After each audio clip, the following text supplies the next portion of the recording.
Ողջույն, սիրելիներ։ Աստծո սերը թույլ է տալիս մեզ մտածել, որ մեր կյանքը ապահով ձեռքերում է։ Աստծո սերը նույն ինքը արարիչն է, որ արարում է մեզանից Աստծո որդիներ, որովհետև հենց այդ սիրուց է բորբոքվում մեր մեջ բարու ցանկությունը։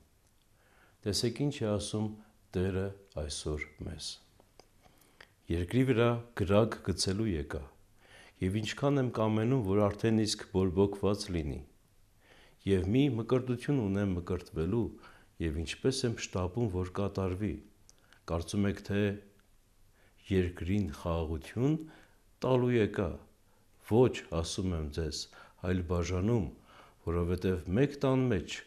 այսուհետև 5 հոգի իրարից բաժանված պիտի լինեն,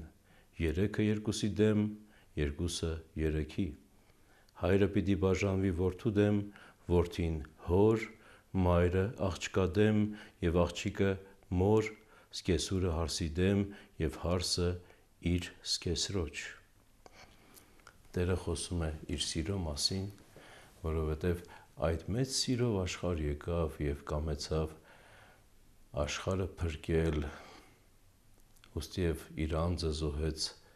աշխարհի փրկության համար։ Կամենում է, որ այդ սերը մեր մեջ բորբոքվի միմյանց նկատմամբ, մինչդեռ ըստ այդ սիրո և այդ սիրուն հակառակ մեր սրտերը հակառակվում են միմյանց։ Տեսեք, ասում է հայրը որդու դեմ կելնի և որդին հոր։ Անձնական հարաբերությունների մեջ իհարկե այդպես է, բայց հետաքրքիր մի հանգամանք էլ կա, որ չէ որ Տերը խոսելով վերջին օրերի մասին ընդգծում է այդ հակամարտության սրությունը, որովհետև Տերն ասում է, թե եղբայրը եղբոր դեմ կելնի, կլսեք պատերազմների մասին լուրեր։ Եվ այսօր աշխարհում մի տեղ չկա, որ խաղաղություն լինի, և տարբեր ազգեր միմյանց դեմ պատերազմում են, և սա վերջին օրերի նշան է։ Եվ Տերը, որ ասում է, թե մի տան մեջ բաժանումներ կլինեն, 3-ը երկուսի դեմ կելնի և 2-ը 3-ի, ահա ի նկատի ունի այս աշխարհը։ Անհավասար պատերազմներ, անհավասար հակառակություններ միմյանց նկատմամբ, որովհետև Աստծո սերը մեր մեջ չկա։ Բայց նաև պիտի նկատի ունենանք, որ տուն ասելով Աստված նաև ի նկատի ունի մեր հայրենիքը։ Մենք որպես տուն ունենք մեր հայրերից ժառանգած մեր երկիրը, մեր եկեղեցին, և ինչպես ենք մենք վերաբերվում մեր հայրերից ժառանգած ժառանգությանը, այն ուսմունքը, այն վարդապետությունը, որ հայ առաքելական եկեղեցու ուսմունքն է, ոչ բոլորն են ընդունում։ Եվ հարց է ծագում, մենք արդյոք ումից ենք սովորում քրիստոնեությունը, մեր հայրերից, և եթե մեր հայրերի հետ համերաշխենք, ապա հայ առաքելական եկեղեցու հետևորդներ պիտի լինենք, մինչդեռ տեսնում ենք, որ մեր մեջ բաժանումներ կան, և սա վերջին օրերի նշան է։ Որովհետև հարազատներ, շատ կարևոր է ի նկատի ունենալ, որ ըստ Տիրոջ պատվիրանի, եթե բորբոքվենք սիրով Աստծո նկատմամբ, պիտի բորբոքվենք սիրով նաև ոչ միայն այժմ մեր միջև միմյանց նկատմամբ, այլ նաև մեր հայրերին պիտի հարգենք և նրանց ավանդությունը ընդունենք, որովհետև Տերն ասում է, ընդգծում մարդկության չարությունը ասելով հայրը որդու դեմ կելնի և որդին հոր դեմ։ Հայրերը պիտի ամբաստանեն մեզ վերջին օրը Տիրոջ երկրորդ գալստյան ժամանակ, եթե նրանց ավանդությունը մենք չընդունենք։ Հենց այս իմաստով է, որ Տերը հենց վերջին օրերի մասին է խոսում այս խոսքի շարունակության մեջ, ասելով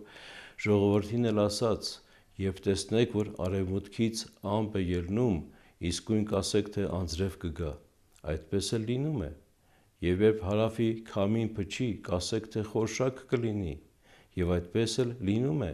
Կեղծավորներ, երկնքի և երկրի երևույթները քննել գիտեք, իսկ այս ներկա ժամանակը ինչպես չեք քննում։ Ինչու դուք անձնապես արժանին չեք ընտրում։ Երբ քո թշնամու հետ գնաս իշխանի մոտ, ճանապարհին հաշիվդ մաքրիր, որ նրանից ազատվես, որովհետև գուցե նա քեզ քարշ տա դատավորի մոտ, և դատավորը քեզ բանտապահի ձեռքը հանձնի, և բանտապահն էլ բանտ նետի։ Ասում եմ քեզ, այնտեղից դուրս չես գա, մինչև որ չվճարես վերջին գրոշը։ Ահա տեսնում ենք, որ դատավորը նույն ինքն Աստված է, երբ երկրորդ անգամ գա, բայց Տերը պատվիրում է, որ մենք միմյանց հետ հաշտվենք մինչև դատավորի գալը։ Որտև ասում է, եթե ճանապարհ գնալու լինես, ապա նախ հաշտվիր նրա հետ։ Շատ կարևոր է, որ անձնական տան մեջ, այսինքն ընտանիքում, մեր հայրենիքում միմյանց հետ հաշտ լինենք, որ կարողանանք արժանանալ Աստծո սիրուն։ Դրա համար այսօրվա խորհուրդը եզրափակենք Սուրբ Ներսեր շնորհալու աղոթքով։ Հուր կենդանի Քրիստոս, քո սիրո հուրը, որ գցեցիր երկրի վրա, բորբոքիր իմ անձի մեջ, որպեսզի այն այրի իմ հոգու աղտը և սրբի իմ մտքի խիղճը և մաքրի իմ մարմնի մեղքը և վառի քո գիտության լույսը իմ սրտի մեջ և ողորմիր քո արարածներին և ինձ սպաս մեղից։